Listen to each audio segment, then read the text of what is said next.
Cuando fui invitado a exponer en este espacio, lo primero que me llamó la atención fue esta maravillosa arquitectura, que es una capilla desacralizada de este edificio. La capilla es mucho más antigua que el propio edificio y ahora es una sala de exposiciones. Lo que más me interesó también es cómo encaja conceptual y estéticamente ante la instalación. Esta instalación se compone de unas 500 piezas a las que he pretendido dar un sentido, volver a darle a la capilla un sentido sagrado que había perdido, jugando con la ironía del proyecto. En realidad, la primera fase de este proyecto la expuse en Bruselas, eran unas 200 piezas, de las más pequeñas. El espacio era totalmente distinto, no tenía nada que ver con este. Y yo creo que aquí es donde funciona realmente, donde la pieza se activa de una forma intensa y profunda y donde las piezas tienen su verdadera vida. Así que hice unas 300 piezas más hasta llegar a más de 500 que componen toda la instalación. El proceso por el que esta instalación se compone es basándome en que yo soy un visitante compulsivo de museos, de iglesias, de templos. En todos mis viajes siempre voy a todos los museos que puedo y tomo documentación de todos estos museos, de las piezas que están allí, detrás de las vitrinas, en cualquier pasillo. Me gustan sobre todo las piezas que están un poco olvidadas en el museo, que están en una esquina, a la que la gente no le presta demasiada atención, más que estas piezas mainstream que todo el mundo fotografía. Después, estas piezas, con la gente de mi estudio, la que trabaja conmigo, ayudándome, y otra gente que yo invito, de una forma casi aleatoria, a la que le digo, ven a mi estudio a trabajar una tarde conmigo, recreando una cosa que voy a enseñarte, ¿no? Sin contar demasiado. Quiero que la persona vaya totalmente fresca.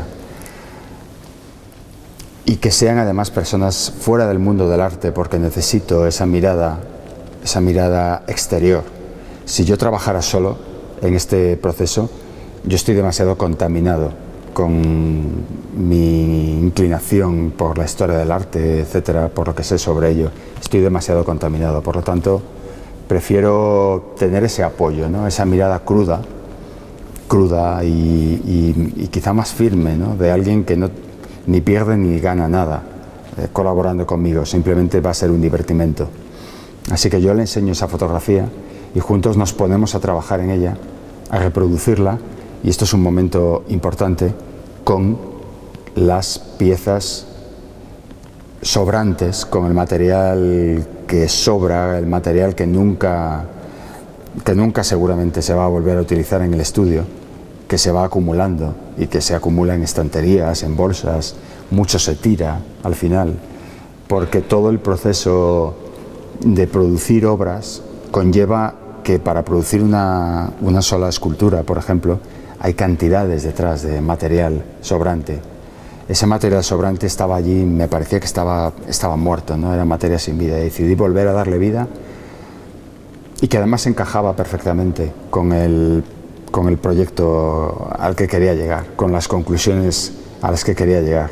Y era, basándome en Nietzsche, en su crepúsculo de los ídolos, el ocaso de los ídolos, hacer esta serie, La caída de los ídolos. Yo le he cambiado un poco el título porque quería recalcar todavía más que crepúsculo, me parecía más violento la palabra caída, ¿no? Es como la caída en el infierno.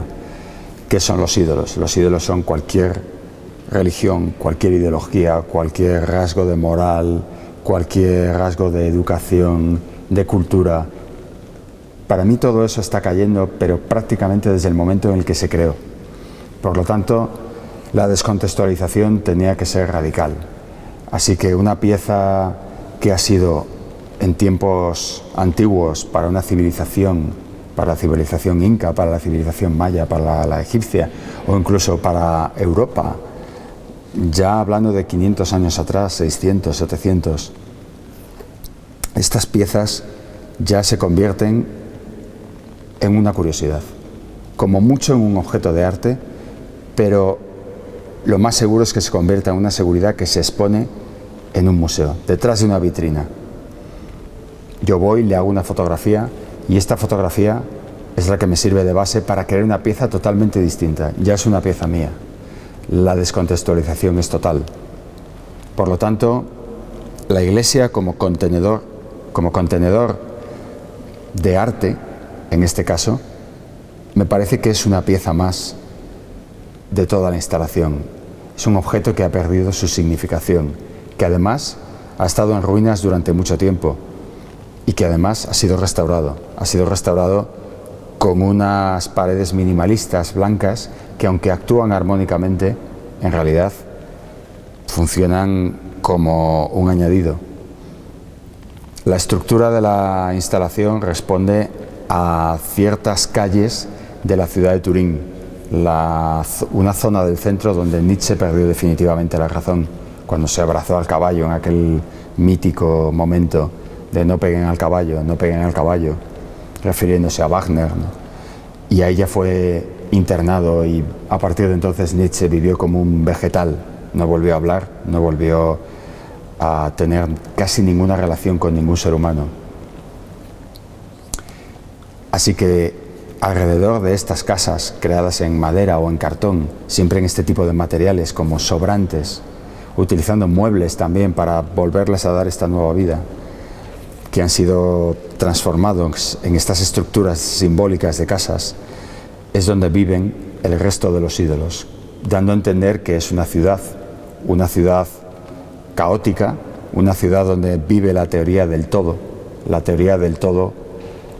en la que por lo tanto no existe un error, porque dentro del caos no puede existir el error, ¿no? Es algo que yo siempre me repito continuamente. Y esta estructura la he querido mantener de una forma muy fuerte al montar la instalación. He huido totalmente de las líneas diagonales, siempre son verticales u horizontales, siguiendo con una estructura férrea totalmente la estructura del suelo, de las baldosas del suelo, que a su vez es armónica con la de las paredes, porque de otra forma realmente no funciona, porque entonces el caos no se convierte en ese caos ordenado que me interesa, sino en un caos molesto, en un caos inarmónico. Y me parece un contrasentido de una belleza enorme, un caos armónico. Es lo que más me interesa, es casi como una sinfonía.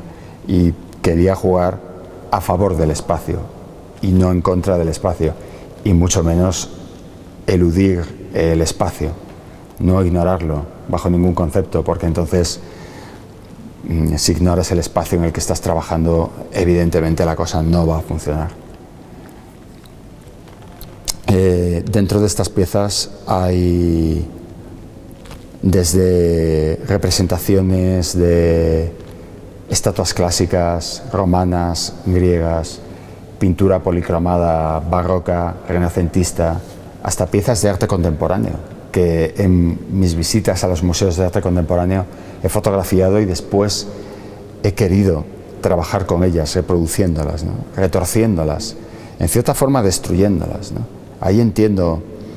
Ahí realmente empecé a entender a Picasso, cuando quería destruir, cuando decía que sus obras respecto a las meninas no era un homenaje, sino que era un intento de destrucción, de buscar en su interior y en cierta forma fagocitarlas, comérselas, ¿no? Como una célula que fagocita a otra, y de esa forma la asimila y la hace suya. La iluminación es importante también, porque la iluminación y la forma en la que el espectador va a enfrentarse con esta instalación, devolviéndole la sacralidad, como decía al principio de la capilla, volviendo al deambulatorio, a la forma del deambulatorio. El deambulatorio, que es la forma clásica y arquetípica de recorrer algo sagrado. Cuando hay algo sagrado, se recorre dando vueltas en todas las religiones.